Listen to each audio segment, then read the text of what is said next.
So I would like to introduce now Dr. Barbara Behrens. She's a molecular biologist by training and now quite a while working as Director of Clinical Concept and Oncology at Sysmex. As Sysmex might be known also for hematological diagnostics, they were also pretty early and in liquid biopsy, and they used a platform which is called OncoBeam, with which a lot of clinical studies were performed. So yeah, we are happy to hear a lot about this. And yeah, Barbara, I look forward to your presentation. Thank you. Sören, thank you very much for the introduction. Just let me know whether my microphone is working, and then I will share my screen with you. Maybe you can rearrange your microphone a little bit here because it could be louder. Like this? Better? Yeah, better, much better. Okay. Thanks. So you see my screen now? Yeah, not yet in presentation mode. Yeah, this is now. Okay. So yeah, thank you very much for inviting me. And I would like to talk about how to identify those patients who very likely only suffer from side effects of the treatment, and how to select patients in stage 2 colorectal cancer who really benefit from the chemotherapy. I know that this question has already been discussed today, and I would like to come back to this again with the view of how to bring this in routine use and with a suitable test. So do we still need the oncologist after the surgeon is done? This question is really very controversial in stage 2 colorectal cancer patients. Currently, in low-risk patients, only the tumor is surgically removed, while high-risk patients receive chemotherapy in addition to surgery. According to current standard of care criteria, high risk is defined based on clinical and pathological risk criteria, which is lymph node positivity, number of lymph nodes analyzed, tumor size differentiation, microsatellite instability, etc. Patients who are classified as high risk in this way, they receive chemotherapy. And now the big question is, what percentage of patients benefit from this chemotherapy? And this is only 4%. Only 4% of patients currently benefit from the chemotherapy, while 96% of patients only suffer from the side effects of the treatment without any benefit. And we all know how severe these side effects can be, and not to mention the occurring costs for the healthcare system. These data were published in Lancet in 2007, and the situation still until today has not changed. And now the big question is, can the analysis of ctDNA improve the situation? And first of all, can the analysis of ctDNA improve the prediction of recurrence? To answer this question, Jeannie T and Peter Gibbs from Australia conducted this study, where we have already heard about this, with 13 hospitals and 230 patients. None of the patients received chemotherapy, and goal of the study was to investigate the significance of minimal residual disease after surgical removal of the tumor. The ctDNA detection was done tissue-informed, and the samples were sent from Australia to Johns Hopkins University to the lab of Bert Vogelstein, and the analysis was carried out with SageSec technology in an academic setting. Let's now compare the quality of recurrence prediction of ctDNA and standard of care analysis a bit more in detail, as we have seen it before. The left diagram is showing the prediction of recurrence by ctDNA. The Kaplan-Meier curve shows the recurrence of patients until 5 years after surgery. 160. Sorry, Barbara, to interrupt. But I just got a message here that you also again have to range your microphone and maybe speak a little bit louder. Okay. Yeah. Okay. Good. Better. Very good.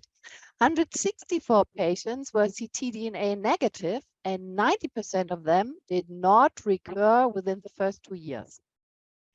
Within the 5 years. The 14 patients were ctDNA positive, and they all recurred within the first 2 years. This makes a hazard ratio of 18, meaning that patients with ctDNA in their blood have an 18-fold increased risk of recurrence than patients without ctDNA in their blood.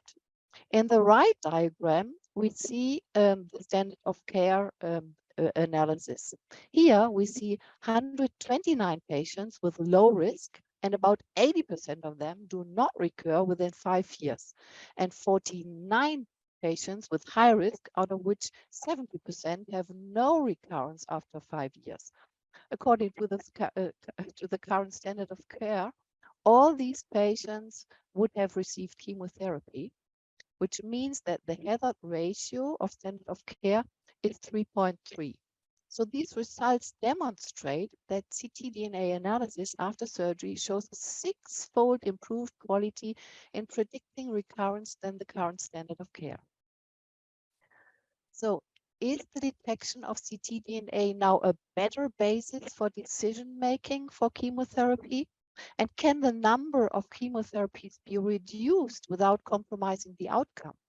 The logical next step was an RCT, where patients are treated in one arm according to current standard of care and in the other arm according to ctDNA positivity. Jeannie P. and Peter Gibbs, again, they conducted the prospective randomized outcome study with 455 patients. And again, ctDNA analysis was done at Johns Hopkins University, and samples were sent over from Australia to Baltimore. The results of the study, they speak for ctDNA analysis, as the decision for or against the chemotherapy based on ctDNA is non-inferior to standard of care, but by reducing the number of treated patients by 50%, meaning that 15% of patients in ctDNA guided management and 28% according to standard of care treated management were treated by generating the same patient benefit.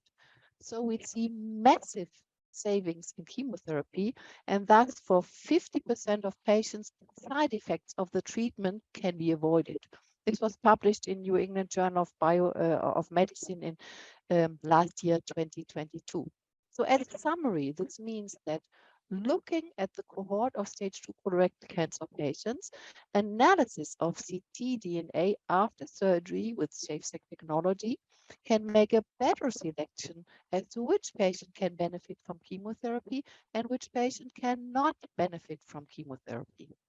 In this way, 50% of patients can be spared with the chemotherapy. And this is our goal in order to bring this into routine and this application and other applications. We have developed the SafeSec technology of Johns Hopkins University into the Plasma-seq Sensei IVD kits. So an academic technology into a routine use technology. And this is what our kits offer. A high sensitivity up to 0.06% and 0.07% mutated allele fraction if we have an input of 10,000 GE. We measure the LOD as well of 6 to 7 mutated molecules. We have an absolute quantification, and we have a short and absolutely standardized workflow, and we have a simple data analysis and reporting. The intended use of the PSS kits is the detection of minimal residual disease, so what we were talking about now, monitoring of resistance development and therapy response monitoring in the adjuvant or in the neoadjuvant setting. And here it becomes very clear that high sensitivity and absolute quantification are important factors for liquid biopsy analysis.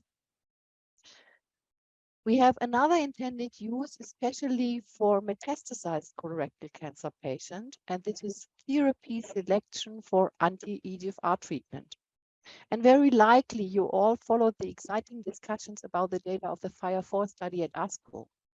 These data show that liquid biopsy analysis at baseline identified a substantial number of patients with RAS and BRAF mutations who had been classified as wild type before in tissue testing. This was true for about 13% of patients, and those were treated according to tissue result and did not show the expected benefit, meaning that ctDNA analysis is the better option for molecular analysis for treatment decision for anti-EGFR therapy in metastasized colorectal cancer. Oncologists in Germany are now demanding that ctDNA analysis should be implemented in S3 guidelines and in routine use. And I'm especially proud to mention that the ctDNA RAS testing in the FIRE4 study was done with our OncoBeam technology. And this is the predecessor technology of plasma-seq Sensei with an equal sensitivity. One further intended use is the therapy selection for a re-challenge of the anti-EGFR therapy. And here the FIRE4 data are expected soon to show that only the wild type patients will benefit from the anti-EGFR therapy. So the two plasma-seq Sensei kits, which we offer, cover the clinically relevant amplicons in important genes in colorectal cancer, non-small cell lung cancer, melanoma, thyroid cancer, and breast cancer. And maybe important to mention that breast cancer kit covers the detection of the ESR1 mutations, which are important for the new selective estrogen receptor modulators, which are expected soon, and they will achieve approval very likely in Germany in October this year. In United States, they are already since end of last year in routine use. So for us, to summarize, why does ctDNA matter for us? We want a better decision for companion diagnostic, for example, in metastasized colorectal cancer patients, like shown in the FIRE4 study. We want the detection of minimal residual disease after surgery, like we have seen in the T study. And we want the monitoring of treatment response with the goal to really personalize the cancer treatment, to improve the patient benefit, to save costs for unnecessary treatments and unnecessary side effects, to make cancer management better. Thank you. Thank you very much.